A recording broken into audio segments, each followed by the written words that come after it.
अरे सुशी, तू ऐसे अंधेरे में क्यों खड़ी है? तो क्या करूं सुजाले का? अब बंद कर दीजिए लाइट। कम से कम अंधेरे में अपना चेहरा तो छुप जाता है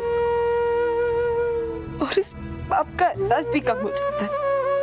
सुशी, तूने कोई पाप नहीं किया। अरे जो गुजर चुका है वो तो बीता हुआ कल था। और भैया प्लीज, ये बातें सिर्फ सुनने में अच्छी लगती है, जिसमें बीतती है वही जानता है। तू ऐसी बातें अपने दिमाग में लाती ही क्यों है? क्योंकि सोच पर मेरा वश नहीं है भैया। उस आदमी का आज मैं पाल रही हूँ अपने अंदर। कुछ नहीं भूल सकती भैया। आप चाहिए यहाँ से। मुझे इसी तरह घुट घुट के जीना होगा।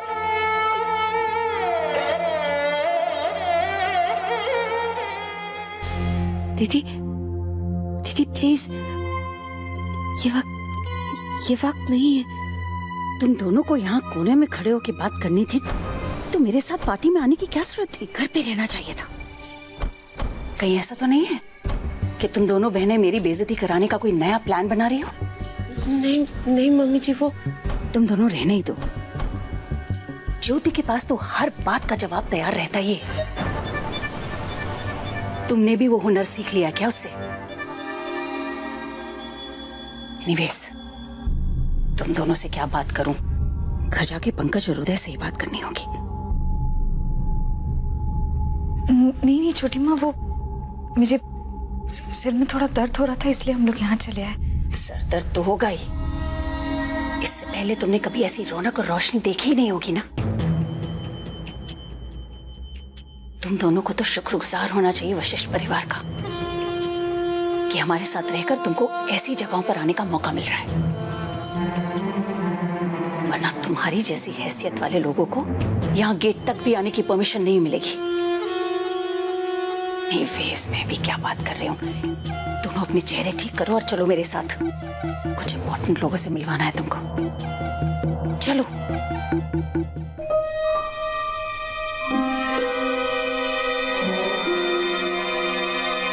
पैर छुओ बेटा। खुश रहो। ये मेरी बहुएं हैं, ज्योति और सुधा। खुश रहो।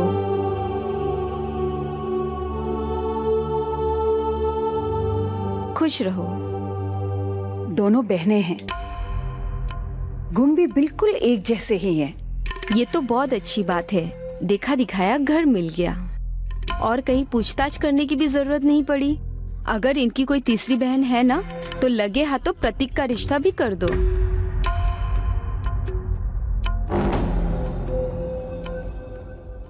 है ना कोई तीसरी बहन? थैंक गॉड कोई तीसरी बहन नहीं है। नहीं, मेरा मतलब है कि शादी में कोई नयापन नहीं रह जाता ना, मजा ही नहीं आता। वही सब कुछ एक सा। और आप शादी की एल्बम देखेंगे ना तो आपको लगेगा कि कुछ फर्क ही नहीं है, सिर्फ दूल्हा दुल्हन की सूरतें बदल जाती हैं। वैसे भी अगर कोई तीसरी बहन होती भी ना तो मैं अपने प्रतीक को बचा के ही रखती। उसी घर में फिर से बारात लेकर कभी नहीं जाती।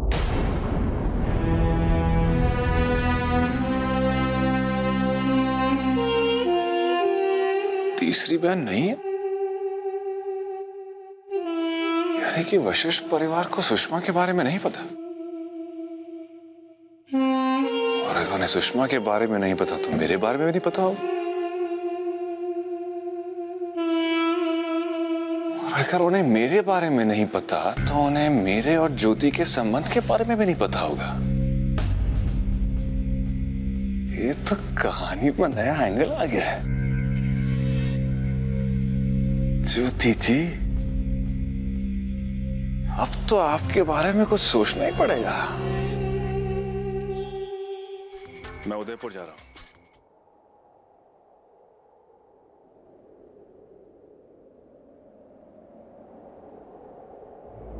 नहीं ज्योति, जो तू करने जा रही है वो सही नहीं है। कल्पना, आज अगर उन्हें सच का पता ना चला तो उनके साथ धोखा होगा और उसकी जिम्मेदार बनूंगी मैं।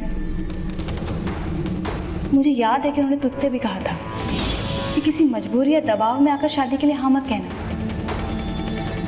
ज्योति वो तेरी सेकंड चॉइस नहीं बनना चाहते।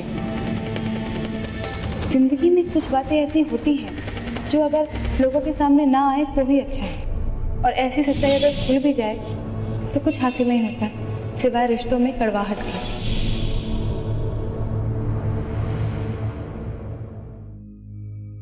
बहुत बड़ी भूल हो गई मुझसे। अगर मैंने आपको सच बता दिया होता तो आज रिश्तों के मायने नहीं बदले होते। मैं सबके सामने अपनी सुशी को अपनी बहन कह सकती थी। बहुत मुश्किल है इस बोझ के साथ जी पाना।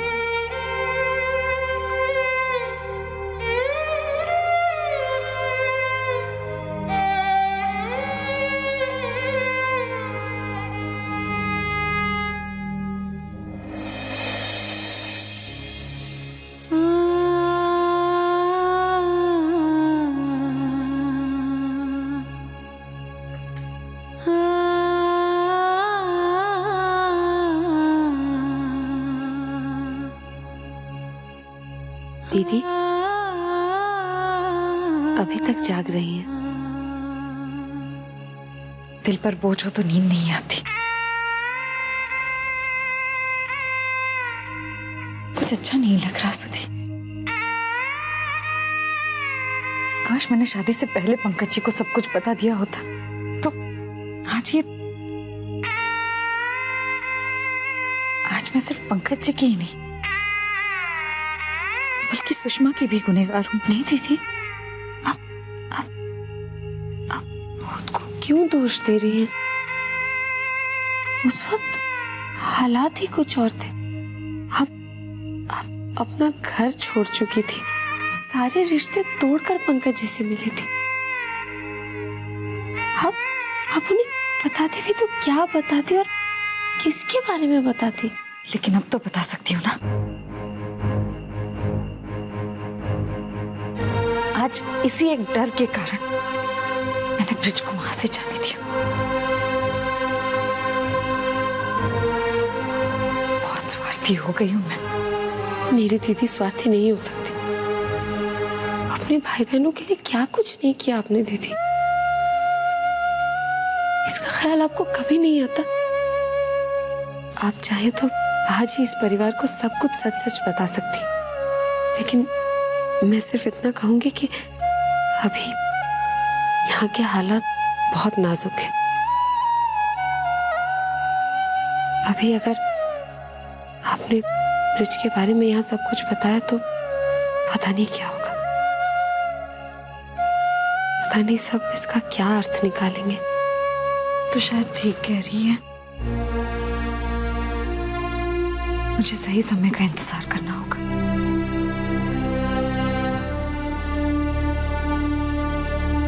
सही वक्त आने पर मैं सबको सच बता दूंगी और ब्रिज को उसके किए की सजा दिलवाऊंगी।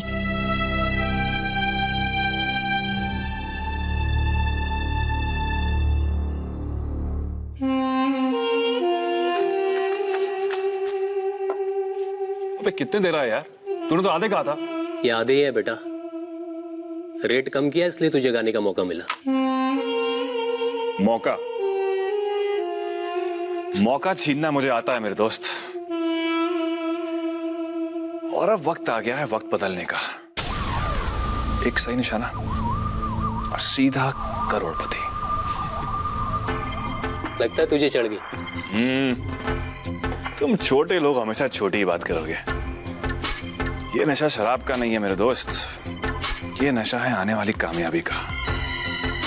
बस थोड़ी सी इंफॉर्मेशन और मिल जाए, फिर देख जिसने मुझे पैसों के लिए सताया है ना, साला एक एक को देख लूंगा मैं। तो बकवास कर रहा है तो कुछ दम भी है तेरी बातों में। ये तो कुछ दिनों में तुझे खुद पता चल जाएगा। बस इतना समझ ले कि द ग्रेट ब्रिज मोहन के साथ ये तेरा आखिरी ड्रिंक है। चीयर्स।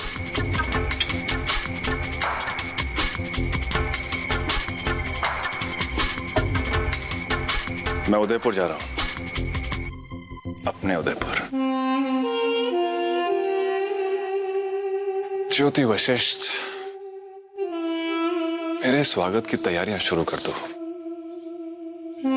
तुम्हारा ब्रिज आ रहा है।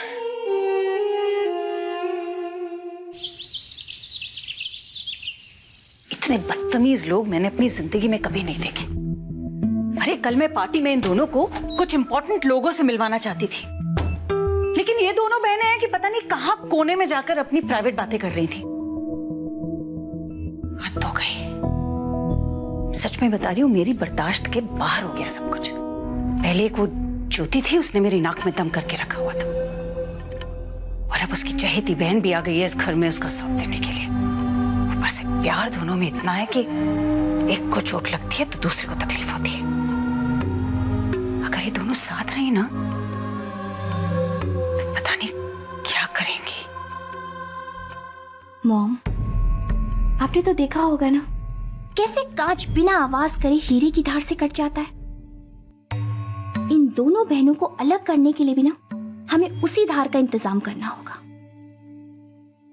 आप फिक्र मत कीजिए, मैं आपको बताती हूँ कि क्या करना है और क्या कहना है। अरे मैंने आप लोगों को बताया नहीं कि कल सगाई में क्या हुआ। हाँ, क्या हुआ? सब लोग इस सुधा की इतनी तारीफ कर रहे थे कि क्या बताऊं। मिसेस मलिक है ना दीदी, अरे वो तो तारीफ करके थक ही नहीं रही थी। उनका तो ये कहना है कि सुंदरता और संस्कारों का ऐसा मेल उन्होंने पहले कभी नहीं देखा। और आप तो जानती हो ना दीदी, मिसेस मलिक किसी की भी तारीफ आसानी से नहीं करती हैं। ये बात तो है। मुझे बहुत अच्छा लगा, और पहली बार मुझे एहसास हुआ कि पैसा और ऊंचा खानदान यही सब कुछ नहीं होता है। एक सुंदर संस्कारी बहू भी परिवार की प्रतिष्ठा को बढ़ाती है। आई एम वेरी सॉरी सुधा बेटा, अगर मेरी किसी भी बात से तुम्हें दुख हुआ हो तो देर से ही सही, लेकिन अब मुझे समझ आ गया है कि मेरे बेटे के रगों में एक बिजनेस परिवार का खून दौड़ता है। इसलिए तुमसे शादी करके उसने कोई बुरा सौदा नहीं किया। थैंक्स मॉम, आपने सुधा को अपनी बहू माना। भैरवी, मैं बहुत खुश हूँ कि हमारी सुधा के बारे में तुमने अपनी राय बदल दी। अरे दीदी, हीरे की चमक से कब तक कोई अनजान रह सकता है? मैं ठीक कह रही हूँ ना सुधा बेटा? अब इतना शर्मा क्यों रही हो? आओ इधर आओ, चलो बैठो, यहाँ बैठो और साथ में नाश्ता करो। ज्योति और लॉन्गश्री और बाकी सब लोगों को परोस देंगे, तुम आओ। भाभी, बटर प्लीज। हाँ।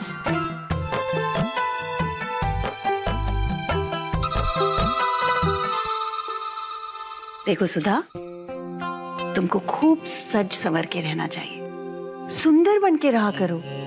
अभी नई नई शादी हुई है तुम्हारी बेटा, और किचन का सारा काम करने की जरूरत नहीं है तुम्हें।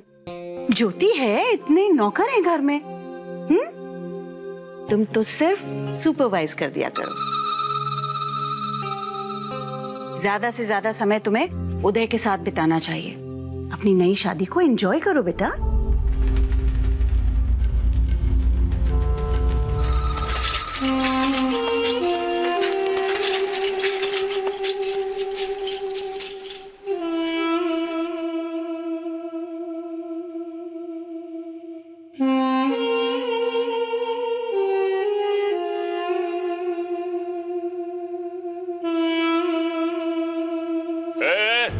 क्या है? नहीं कुछ नहीं भाई साहब, वो यहाँ पे एक औरत रहती थी। और आज भी रहती है, मेरी बीबी। नहीं, मेरा मतलब एक और औरत, सुषमा नाम है उसका, यहीं रहती थी। कुछ जानते हैं हम उसके बारे में? हमें नहीं पता, अभी 4 दिन पहले ये मकान किराए पे लिया हमने।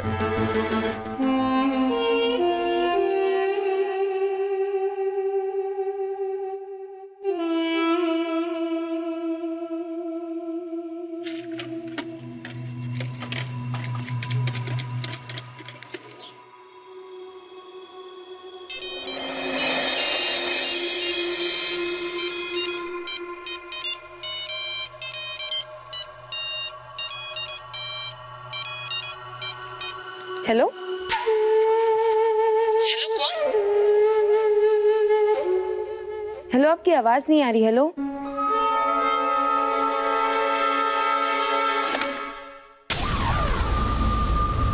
जिंदा तो है और आवाज से भी ठीक ठाक लग रही है, लेकिन है कहाँ आजकल?